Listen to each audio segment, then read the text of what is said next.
যেতে পথে পূর্ণিমা রাতে চাঁদ উঠেছিল গগনে দেখা হয়ে কে আছে কে ওখানে যখন রাত নামে real story with real hello, আমি অহন আছি আপনার সঙ্গে। যখন রাত নামের আরেকটি নতুন এপিসোডে আপনাকে স্বাগতম জানাচ্ছি। তো ভয়ের জগতে প্রবেশ করতে আশা করি সবাই প্রস্তুত হয়ে আছেন। তো আমি সরাসরি ঘটনায় চলে যাই। কিন্তু তার আগে আপনাদের জানিয়ে রাখি, আপনারাও যদি সুমনের মতো আপনাদের জীবনে ঘটে যাওয়া কোনো ভয়ঙ্কর অভিজ্ঞতা অথবা কোনো ঘটনা আমার সঙ্গে শেয়ার করতে চান, তাহলে আমাকে মেইল করুন stories.যখনরাতনামে@gmail.com। আমি স্পেলিংটা বলে দিচ্ছি, STORIES JAKHANRAATNAME@gmail.com।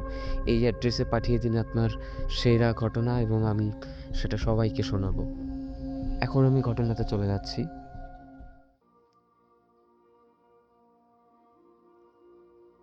আমি সুমন, গোপালগঞ্জের দিকে গ্রাম, মাছ ধরি ছোটবেলা থেকে। এটা আমি কাউকে বলি না সাধারণত, কিন্তু যেটা হয়েছে সেটা মাথা থেকে যাচ্ছে না। আমাদের এখানে একটা বিল আছে, বড় না, কিন্তু মাঝখানে একটা জায়গা আছে যেখানে পানি সব সময় থাকে। বর্ষাও এটা সবচেয়ে ভালো স্পট মাছ ধরার জন্য। কিন্তু ওই দিকটায় লোকজন যায় না সন্ধ্যার পর, কারণ কেউ পরিষ্কার করে বলে না। ছোটবেলা থেকে শুনে আসছি ওদিক এড়িয়ে চলাটাই ভালো। আমি এসব কখনো সিরিয়াসলি নিইনি। ঘটনাটা আশ্বিন মাসের দিকে, রাতে গেছিলাম একা, কারণ ওই জায়গায় মাছ ভালো ওঠে আর কেউ চায় না। সময় কত ছিল ঠিক মনে নেই, তবে 10টার পর হবে বলে মনে হয়। বিলের কাছে গিয়ে প্রথমে যেটা খেয়াল করি, পুরো জায়গাটা একদম চুপ। একটা ব্যাঙও ডাকছিল না। এতটা অস্বাভাবিক হবে বলে সেটা আমার মনে হয়নি। আমি তখন এসব পাত্তা দিইনি। পানিতে নামলাম, হাঁটু পানি ছিল। প্রথম 2বার ভালো মাছ উঠল জাল ফেলার পরে। তারপর একটা জিনিস খেয়াল করলাম, পানিটা একদমই কাঁপছে না। মানে আমি নড়ছি, জাল ফেলছি, কিন্তু চারপাশে কোনো ঢেউ ছড়াচ্ছে না ঠিকভাবে। আমি একটু থেমে থাকলাম, তারপর আবার জাল ফেললাম। এইবার টানতে গিয়ে মনে হলো নিচে কিছু একটা আটকে গেছে। আমি জোরে টান দিলাম, কিন্তু উঠছিল না।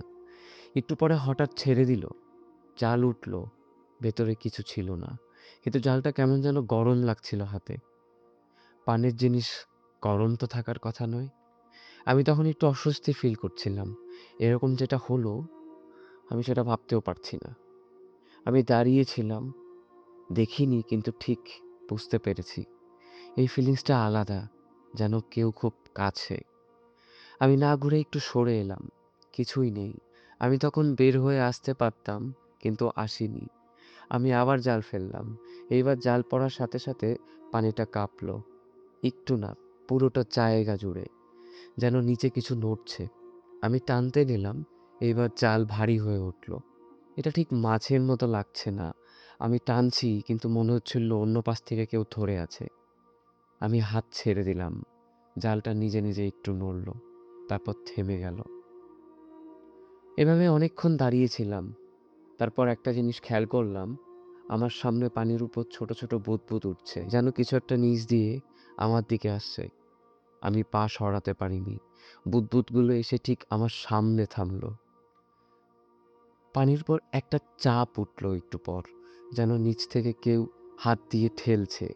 কিছু একটা ছিল, পুরোটা দেখা যায়নি, কিন্তু আকারটা মানুষের মতো। আমি তখন ঘুরে চলে আসতে শুরু করি।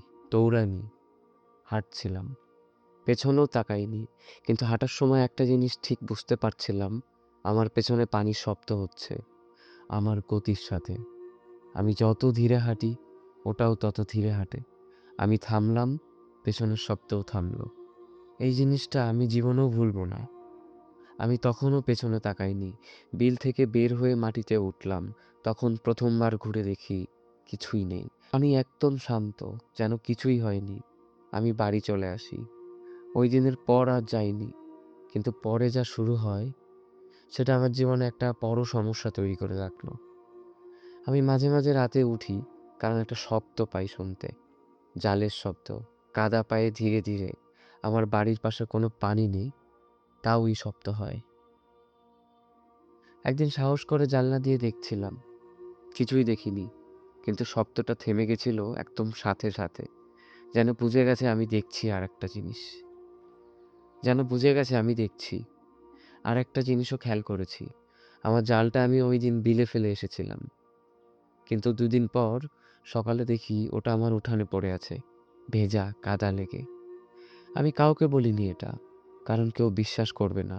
কিন্তু যেটা সবচেয়ে খারাপ, আমি এখনো মাঝে মাঝে হাঁটার সময় ফিল করি আমি একা হাঁটছি না। আমার পাশে ঠিক আমার গতিতে আর একটা কিছু হাঁটছে। আমি তাকাই না, কারণ আমার মনে হয় তাহলে আমি বীভৎস কিছু দেখতে পাবো। সো এই ছিল সুমনের ঘটনা। লেখাটা বাংলিশে লেখা হওয়ার কারণে আমার পড়তে খানিকটা অসুবিধা হয়েছে।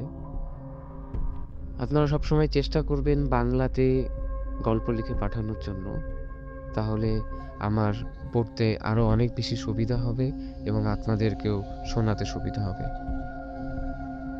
এগেইন, আপনারা যদি আপনাদের ঘটনা আমার সঙ্গে শেয়ার করতে চান তাহলে আমাকে মেইল করুন।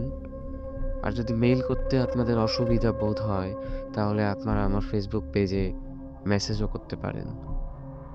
আমি চাইবো আপনারা আমার চ্যানেলটিকে সাবস্ক্রাইব করে আমার সঙ্গেই থাকবেন। পরবর্তীতে এর থেকেও আরও ভয়ঙ্কর ঘটনা নিয়ে আমি আপনাদের সামনে আসবো। Stay with us.